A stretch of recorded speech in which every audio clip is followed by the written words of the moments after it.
kick things off, I want to thank Mike Borgonzi and his staff, and Brian Callahan and his staff for all the hard work they put in up to this point.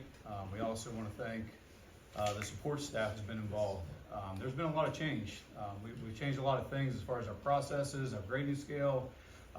So they've been through a lot, and I appreciate everybody's commitment to this process and being flexible and adapting to how we're moving forward. But there's a lot of work that's gone into this. We're well prepared. We're ready to go.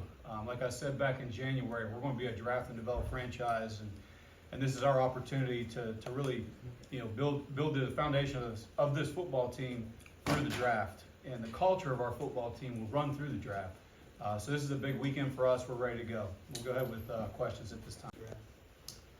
Yeah, I think we have 8 picks, and we're going to do as much as we can with those 8 picks. If they turn into more picks, see how the draft goes and unfolds. But we certainly have a lot of needs on the team right now. So, we're going to do our best to, stay true to the board, draft the best player available, not really reach for needs at this point. But this is a big opportunity for this organization, really a tone setter this draft for the guys that we bring in here right now. What have you guys learned about Canada before we start the process?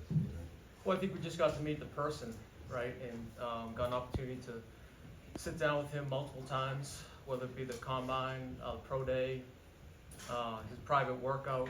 Got to meet his family. The competitive edge that he has, you can feel that talking with the kid. He's very intelligent. We've had him on the board several times with Brian. And just, the family, comes from a great family as well. If you guys do in fact take a quarterback, whether it's Cam, Shador, Dart, whoever, what do you feel you have in place to not ensure, but to make his path to success better than some of the previous quarterbacks within this organization? I think one of the things unique to my journey in this profession is I've done it before too.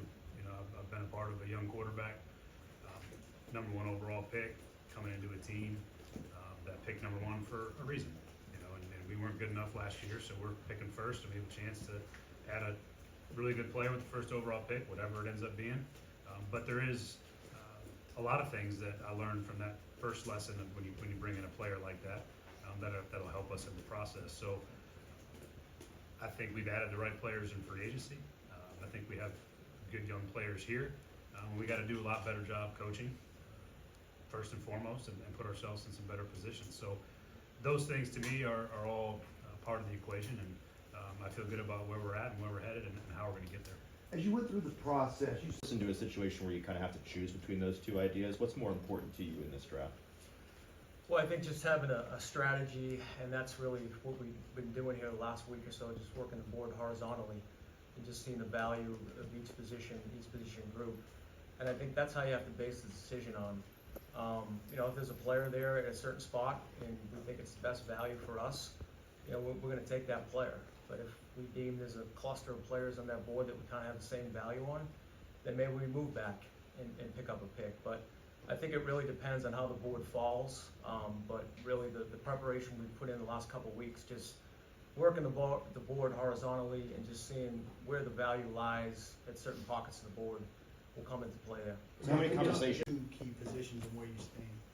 Yeah, and that's part of staying true to the board. I think you try to marry up the need with the value too. You never want to force a need in the draft. And for us, we do have a lot of needs, so I think it's important for us to stay true to the board and really take the best available player, at that pick. But for us, like I said, we don't want to force needs here and force a pick based on that. Chad, you spin it back to You're thinking on What's that? that? On needs, not directing you at those 2 positions? I think, I feel the same way. I mean, you want to take the best player available. Everybody says that. Not everybody follows that. The times in my career where I've seen we've made mistakes, either earlier in my career to even some of my mentors, when you kind of reach on a player based off of need. Like Mike just said, I mean, we got a lot of needs. So we're just going to trust the process. We're going to trust the board. We're going to let the board talk to us. The work has been done. We're prepared. Now, the draft is unpredictable at times, and I know we're picking at the top, so maybe a little bit more of an understanding of who might be there, who might not be there. But at the same time, we're prepared for whatever comes at us, and we just got to take the best player. Chad, And coming out with a wash in terms of numbers? Say that again? If you traded player X and only got one pick back, odds are you'd be using one of your picks to replace player X, and you wouldn't be coming out ahead numerically. You feel like if you traded player X, you'd want to be getting 2 picks back in a deal most likely? It depends. I mean, depends on the player, I guess. And we really haven't gone through that and thought about that right now. But I guess it depends on the value of the player and what you have. What you have is the value for the player and what you want back for that player as well. So it really just depends on who the player would be. How much Mike you feel like we should? Well, like I said, we have a lot of needs on the roster right now, and I think that does a disservice right now.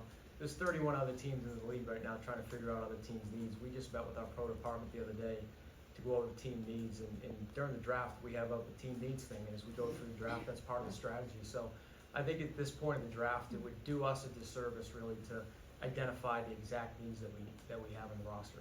how important do you think? I think there's some interesting players in the class from top to bottom, truthfully. But yeah, I think there's some guys that have shown over their college careers that they can do a lot of really special things. And I think, it's your guys' job to talk about classes and comparisons and all those things. And we look at what's right in front of us for the year and for that class. And I think we feel like it probably isn't as bad of a class as it's getting made out to be from top to bottom. I think some of these guys will end up being pretty solid players, and I think a few of them can end up being really good. So I feel confident in our evaluation of it. Along, To add to the Well, I think we need to add depth across the whole entire roster. It just happened to be that position group that we brought some players in that maybe we had some more questions on as we went through the process, but it certainly wasn't we were targeting a certain position. It was just identifying players on the board that we need to spend more time with, really. Well, we put a statement out on that. I don't think there's anything that I can add at this point regarding L'Jarius